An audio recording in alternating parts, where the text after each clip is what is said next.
Well, hello and welcome. You're watching NewsX VaKu. Joining me on the broadcast is Vikas Khanna. He's one of the first Indian chefs to have been awarded a Michelin star in the United States. He has written 35 books and more. In fact, he's in the midst of writing one. Even as he was speaking with me, he's directed a film. He's cooked for the Obamas. He's hosted MasterChef India. He started a food distribution drive amid the coronavirus 19 pandemic all the way from New York. A filmmaker, an author, while he's also this fantastic restaurateur and a chef. And the biggest of all credential for him being that he's such a humanitarian. It's great to have you, Vikas, on the show. Pleasure to be here, Megha. I'm going to start off with the latest instance that has happened 2020, the pandemic. It hit us really, really bad. India especially was suffering in the second wave. And the entire initiative that started off in your brain in New York City to feed the maximum number of Indians, that the underprivileged, the ones who are needing help, and that's how you went about going it. If you could share that particular instance, that idea that came about, and how did you mobilize so many people, so many resources, so many institutions to feed those, I think 50 million Indians were fed through your Feed India initiative? We crossed 54 or 50, a little bit less than 55. But it started as a promise to my mom, and who said something very important to me. She's saying, all what you have earned in your life is a subtotal of the entire country. So when we need you, we can't have your back towards us.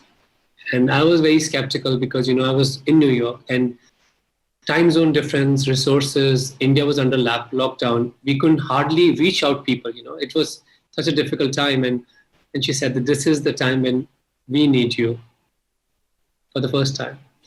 And that really, I still feel the gravity of that moment of the call with her. Then she said, this is the first time your mother needs you like this.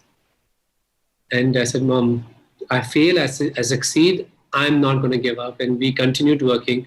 We built up an entire team in New York, and subsequently we had to build up teams in India, because we had to do teams in different cities, and we had to create centers. So everything had to be done overnight. People we could trust, people we could align ourselves, and the tribe had to be built on that magnitude. Now, of course, challenges are important, but there were heartbreaking moments when food reached the people. That was when I would break down. It will be 7 o'clock in the morning in New York, and I'll be like a little baby. I'll be like, oh, I kept the promise, So every single day was a roller coaster ride for me, and it took a toll on everything I was doing. But one good thing was that, we have a team who also keeps realigning the moral compass, and they said every other project can wait. Feeding people at this time can't wait. So there were some of the projects which I'm the most proud of, that were the ones we did the gas stations on the highways were turned into food stations. It required a different level of logistics to be understood. It was running almost like 10 Michelin stars at the same time, and that also in different countries. The pressure was too much, but what kept me going was that when people will receive the food and they'll send me, the team will say that, Chef, it was a successful event. I think I cried the most when we got the food in the trains, which were going from Delhi, and they were dispatching all over India. Mm-hmm. That is when I think that night, or that morning in New York, I cried like a baby. Because I saw the trains, and we were all reading about what's happening in these trains, who were taking migrant workers back to their towns. And it was hot, it was crazy, and it was like there were no proper stations assigned to stop. But all the station people came together when they saw our teams, and we hired people on ground making puris and pickles and kelas and water or slippers. That day was very, very, very emotional for me. When even they were not much, we only fed in that single day. We fed 16 trains, 16. But that day I felt, oh my God! It was because we had worked for so many months. We had the structure to put this operation together just in a few hours. Mm-hmm. And that was... because you are an emotion man. And if you take a look at your Twitter feeds, if you take a look at your Instagram feeds, there's a picture of you feeding your grandmother. There are a number of times your mother also appears on your feeds, and you really love her, and you love the intrinsic part of India and Amritsar that you come from, and that's very reflective in your food as well.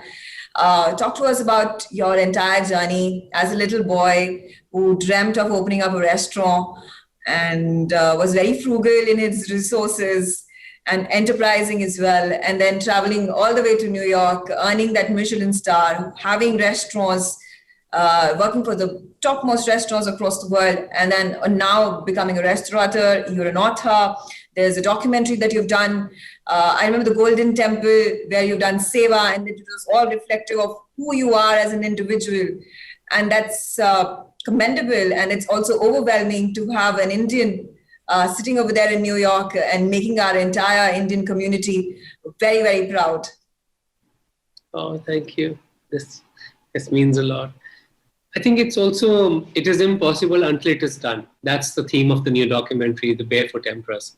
It seems always impossible until it's done. And, when we started working in different restaurants or countries, or, I left India in 2000, like physically.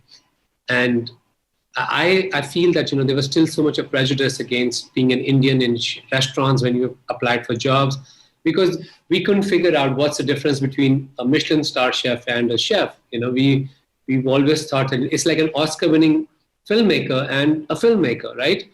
The world has certain awards and recognitions and certain medals. We are watching the Olympics right now, and these medals are confirmation of the global stage. And the global stage for food industry is just the Michelin star. And when we will apply for these restaurants for jobs, and they will not accept us, and they'll always say that looking at your background, I'm a graduate, one of the toppers in my college, have worked through most of the hotel chains in India. All my life I've been cooking, and they'll say, oh, we can put you as a helper or a storekeeper or a cleaner or a delivery boy. Mm-hmm. And that would always be crushing me, because we did not have. And sometimes I will accept the jobs because I said, I'll still be around their kitchens and see their operations, because I was saying, I'm not taking this job. I'm trying to observe the subtotal of decades of your hierarchy, how you built it, especially in French restaurants.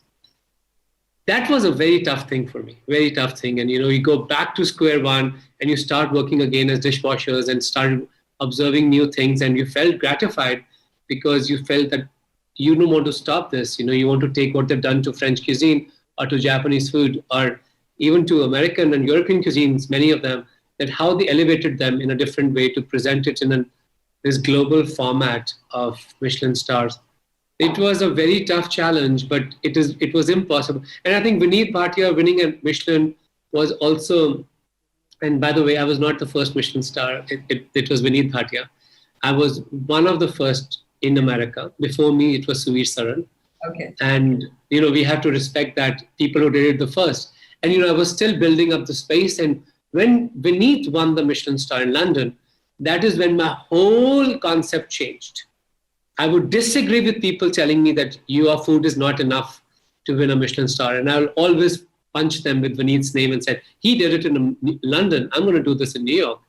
Oh, but New York doesn't have any love for Indian food. I said, it just takes one person to start dreaming, and then everybody starts feeling that's normalized. And before I let you go, Vikas, you're a dreamer, you're an achiever, you have so much energy, so much motivation, and the concentration levels are just there. So you just go on from one project to another, and congratulations to you, all the very best to you as well. What is the one message that you would like to give to Indians living over here in India and across the world, coming from somebody who has so much pride and prestige, coming from India and making such a name for himself? I think it was all a collective effort, but I always feel that we have to come together as a community. We have to, you see my Twitter, the moment I see somebody winning something, we got to all applause for it, but we also got to applause for people who are falling and trying again. They need more of our appreciation, and you can see in most of my feeds, I keep talking about that. And as a country, as people who are living in diaspora, so many of us, we need to fight for inclusivity. we pushed way too behind because we don't have sometimes support of each other. So I see that, when we have a voice, we got to use it, and we use it as a collective force. And that's all that's required for all of us to rise together. Absolutely. With that message, Vikas, thank you so much for joining me on the broadcast.